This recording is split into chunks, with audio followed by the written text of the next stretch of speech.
Good afternoon. Tapos na ang duty natin.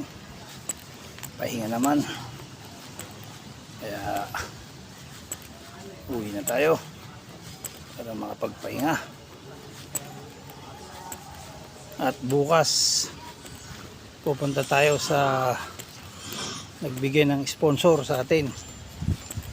Meron tayong sponsor na pupuntahan.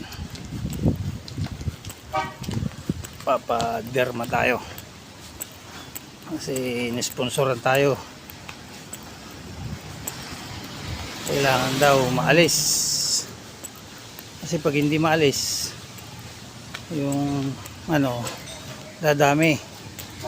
Kaya bukas matulog tayo maaga, huwag tayo magpuyat at pupunta tayo sa derma. So layo, Quezon City pa. Ayaw ko sana magpa-derma dahil wala naman akong papapugian na. So sabi niya pag kumalat daw at dadami lalong papangit, kaya greenab ko na dahil libre naman, sponsor naman yan, kaya i-grab na natin. Kaya bukas pupuntahan natin. God bless, ingat kayo lagi.